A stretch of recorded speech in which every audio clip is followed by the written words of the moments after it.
Invité est le docteur Roland Belloni. Bonsoir. Bonsoir. Merci d'avoir accepté notre invitation. Alors, on vient de le voir, une filière d'excellence dès la classe de première pour préparer justement ces jeunes au concours de médecine. Cela se passe dans un établissement privé. Pour toucher un plus large public, est-ce qu'il n'aurait pas fallu aussi l'instaurer dans un organisme public ?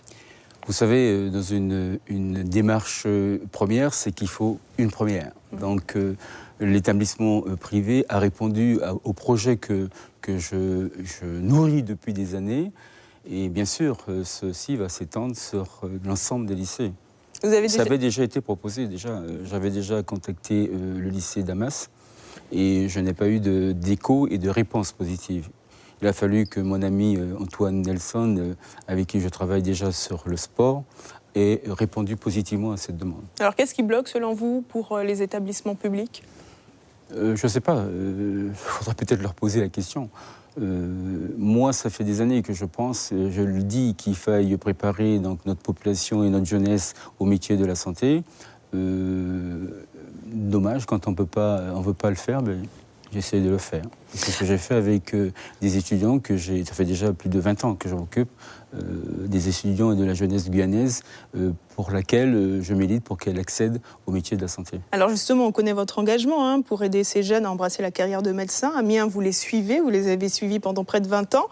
Vous avez aussi créé les pirogues humanitaires. Cette classe préparatoire est une façon quelque part de formaliser le travail que vous avez entamé il y a 20 ans. Oui, parce que de mon expertise, j'ai été amené dans un premier temps à préparer des étudiants. Ils n'étaient pas nombreux. Donc, je préférais venir en amont de la préparation, c'est-à-dire dès la seconde. Donc, de la seconde, on va faire un screening. Et à partir de ce screening, on va orienter les élèves de première et de terminale à partir d'une organisation bien coachée par le chef d'établissement, notamment pour les matières de santé, donc les matières de biologie, de physique, de chimie. Et le plus important, c'était dit dans le reportage, c'est la préparation aux examens. Parce que vous avez des étudiants qui sont brillants et quand ils arrivent aux examens, ils échouent. Ils échouent parce qu'ils ne savent pas utiliser l'outil d'évaluation. Donc il y a toute une préparation à la fois du vocabulaire, des matières fondamentales de la première année de médecine et surtout des QCM. Alors, docteur Belloni, vous rêvez d'une autre santé pour la Guyane, où l'hôpital de Saint-Laurent et le centre de santé de Saint-Georges seraient transformés en hôpitaux internationaux et celui de Cayenne deviendrait un centre universitaire. Pour le centre universitaire, en tout cas, visiblement, ce n'est pas encore à l'ordre du jour. En quoi cette transformation de statut peut être un plus pour la santé en Guyane ? Je pense que si vous n'avez pas le bon outil, vous ne pourrez pas avoir le bon résultat. Et dans l'organisation, et moi qui ai fait toute ma carrière en métropole, dans un CHU, en tant que praticien hospitalier, en tant qu'enseignant, il est indispensable de bien former. Et on sait la valeur et le rayonnement de la médecine française. Le summum même et la meilleure préparation passe par un CHU.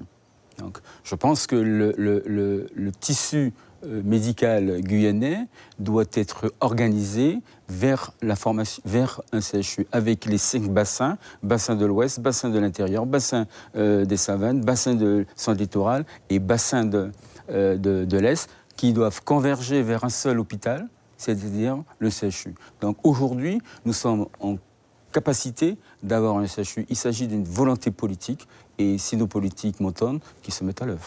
Alors justement, on parle de volonté politique, pas d'hôpital notamment à Maripasoula, en tout cas pas sous le quinquennat d'Emmanuel Macron, il l'a dit lors de sa visite en Guyane, le danger à moyen et long terme pour nos populations du fleuve, très rapidement, docteur Belloni. Indispensable, un hôpital à Maripasoula. Il n'est pas admissible que des jeunes filles, notamment des adolescentes, puissent venir 3 mois, voire 2 mois, 3 mois avant leur accouchement, accoucher à Saint-Laurent. En plus, on sait que le taux de natalité sur le Maroni est très important. Donc, il ne faut pas déplacer le malade. Il faut lui donner l'outil sur place. Donc, je pense qu'il est indispensable, même avant même d'avoir un hôpital, mettre une maternité à Maripasoula. Et ça, c'est une volonté politique, c'est une volonté locale, politique. La CTG peut organiser. La CTG a la dotation et a la compétence pour les locaux. Donc si la CTG a cette volonté de mettre en place un hôpital, notamment une maternité, je crois savoir qu'il voulait mettre un hospital à Cayenne. Ce n'est pas ce qu'il faut faire. Il faut mettre un hôpital, donc une maternité à Maripasoula. Cela est indispensable. Merci, docteur Belloni, pour toutes vos précisions.